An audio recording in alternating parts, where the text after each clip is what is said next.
नमस्कार, मैं हूं डॉक्टर प्रियंका गुप्ता। आज हम बात करेंगे टीकाकरण या वैक्सीनेशन के बारे में।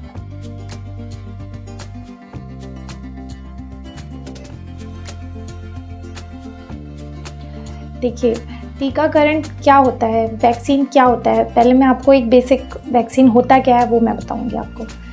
वैक्सीन एक्चुअली में एक जो बैक्टीरिया या वायरस, जो बीमारी करने वाला कीटाणु है, उसका कुछ एक भाग लिया जाता है या पूरा ही ऑर्गेनिज्म लिया जाता है, उसको इनएक्टिवेट करते हैं या उसकी कुछ पार्ट को इनएक्टिवेट कर देते हैं ताकि वो बीमारी ना करे, बल्कि जब वो बॉडी में इंजेक्ट हो तो वो उस एंटीजन के अगेंस्ट बॉडी में एंटीबॉडीज़ बनाए, यानी रोग प्रतिरोधक शक्ति हमारी बॉडी के अंदर बिल्टअप करे, बीमारी ना करे, इन्फेक्शन ना करे, लेकिन उसके लिए इम्यूनिटी दे, मतलब उसके अगेंस्ट एंटीबॉडीज़ बनाए।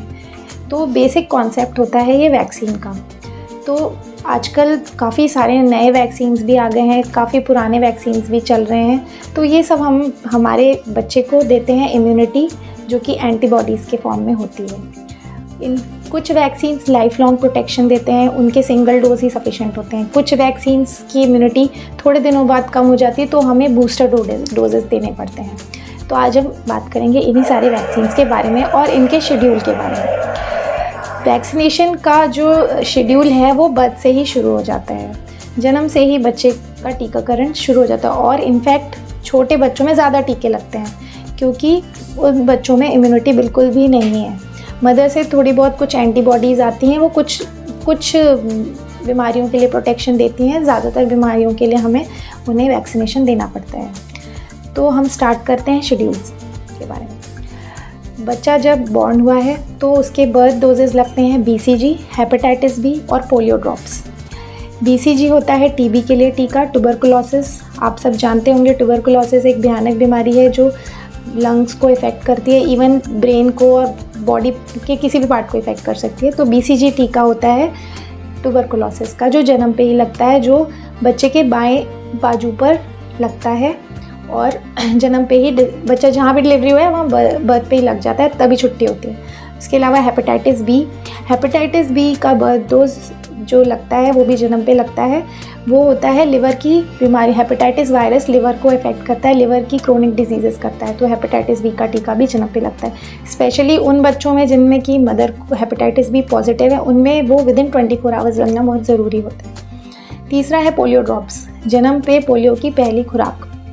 पोलियो आप सब जानते हैं, पोलियो भारत में अब बिल्कुल भी नहीं है, इरेडिकेट हो चुका है, क्योंकि गवर्नमेंट का मैसिव पोलियो वैक्सीनेशन प्रोग्राम जो चला है, पल्स पोलियो, उसकी वजह से अब भारत में बिल्कुल भी पोलियो नहीं है। तो ये पोलियो ड्रॉप्स दी जाती हैं। इसके बाद बच्चे के जो अगला डेट दी जाती है हॉस्पिटल द्वारा कि अब बर्थ के बाद आपको इस तारीख को आना है, वो होती है 1.5 महीने पे या 6 हफ्ते पे। 6 से 8 हफ्ते पे अगला डोज लगता है। 6 हफ्ते, 10 हफ्ते, 14 हफ्ते में सेम डोजेस लगते हैं फर्स्ट, सेकेंड और थर्ड DPT के। DPT हेपेटाइटिस बी और HIV, इनके पेंटावेलेंट या हेक्सावेलेंट वैक्सीन्स आते हैं जो दिए जाते हैं कॉम्बिनेशन में, जो मिक्स करके लग जाते हैं। आजकल गवर्नमेंट में भी सारे अवेलेबल हैं। DPT एक एक करके देखते हैं। डिप्थीरिया यानी गलघोटू, कॉमन भाषा में गलघोटू कहा जाता है। वैक्सीनेशन के बाद ये काफ़ी कम हो चुका है, लेकिन कभी कभी इसके केसेस अभी भी आ जाते हैं। इसमें गले के अंदर एक वाइट मेम्ब्रेन बन जाती है, जिससे बच्चे की सांस अटकती है, वो सांस नहीं ले पाता।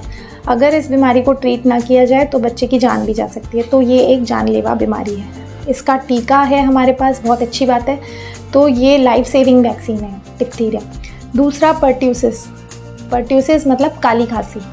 काली खांसी आपने सुना होगा, कई बच्चों को काली खांसी या कुकर खांसी होती है, जिसमें बच्चा खांसते रहता है, खांसते खांसते बच्चे का चेहरा लाल हो जाता है, वो सांस भूल जाता है, इवन नीला पड़ जाता है, सांस रोक भी सकता है। इसके कई कॉम्प्लिकेशंस, ये ब्रेन पे चढ़ जाता है, एनकेफेलोपैथी हो जाती है, निमोनिया हो जाता है। ये छोटे बच्चों में बहुत कॉमन है, खास करके उनमें जिनमें ये टीका नहीं लगा है। तो के लिए बचाव के लिए माँ को भी टीका लगता है, जो बच्चे को इम्यूनिटी कुछ दिनों तक दे देता है, लेकिन बच्चे में भी इसका टीका लगना बहुत ज़रूरी है। तो दूसरा हुआ हमारा पर्ट्यूसिस या काली खांसी या 100 दिन की खांसी। तीसरा टिटनेस।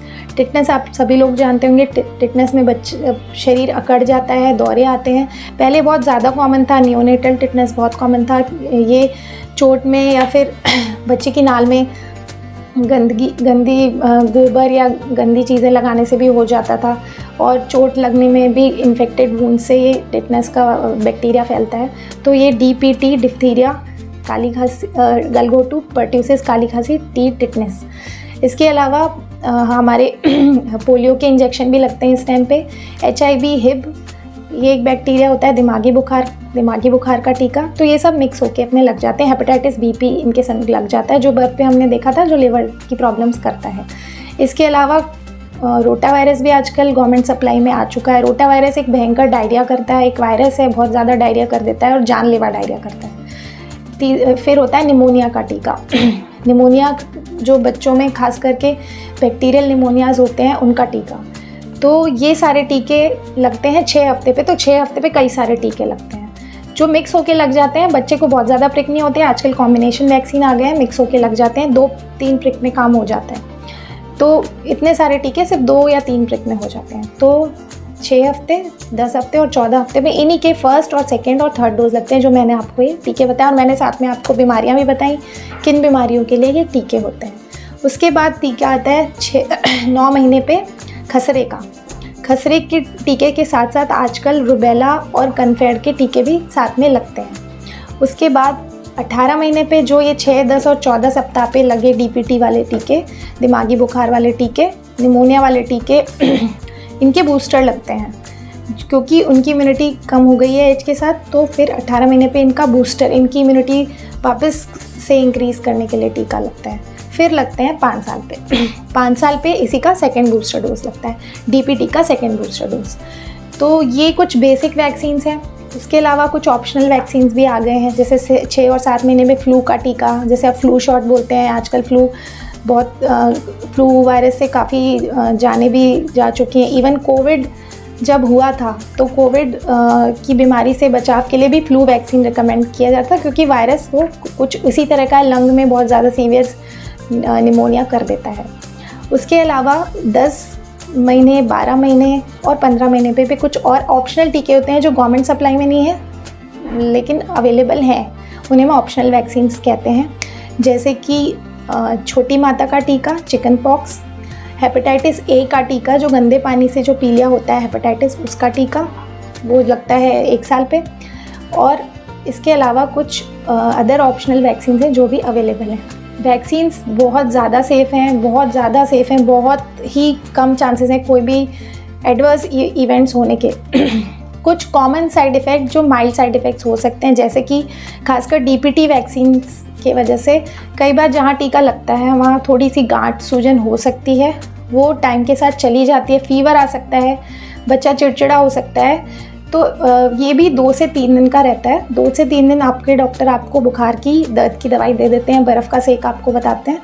तो वो एक कॉमन साइड इफ़ेक्ट है और वो होता है, और वो टाइम के साथ ठीक भी हो जाते हैं। BCG से जहाँ टीका लगा वहाँ निशान रह जाता है। शुरू में वो फुंसी होती है, फिर वो फूट के निशान रह जाता है। तो कई पेशेंट्स आते हैं कि ये क्या हो गया, उन्हें पता नहीं लगता। कि जब हम वैक्सीन लगाए तो हम मोस्टली समझा देते हैं कि भाई ये BCG का टीका है, ये 1.5 महीने पे थोड़ा सा पकेगा, फूटेगा और निशान बनेगा। तो ये भी एक साइड इफ़ेक्ट नहीं है, नॉर्मल रिएक्शन है BCG का। इसके अलावा बहुत ज़्यादा कोई साइड इफ़ेक्ट्स होते नहीं हैं वैक्सीन के। तो वैक्सीन हमें अपने बच्चों को ज़रूर लगवाने चाहिए। खास करके ये वैक्सीन जानलेवा बीमारियों से बचाते हैं, इस बात को समझना चाहिए। अपने डॉक्टर से कंसल्ट करके एक वैक्सीनेशन कार्ड बेबी का होना चाहिए, जिसमें उसकी सारी डिटेल्स हो, सारी एंट्री हो। टाइम टू टाइम उन्हें फॉलो करना चाहिए। आजकल बहुत अच्छी सुविधा हो गई है, इवन पेशेंट के पास रिमाइंडर जाते हैं कि आपका कौन सा वैक्सीन कब ड्यू है। तो उस हिसाब से आपको बच्चे का पूरा शेड्यूल फॉलो करना चाहिए। तो ये था कुछ वैक्सीन्स के बारे में। अगर आपको मेरा वीडियो अच्छा लगा हो तो प्लीज़ इसे शेयर करें, ताकि लोगों को वैक्सीनेशन के बारे में जानकारी मिल सके। धन्यवाद।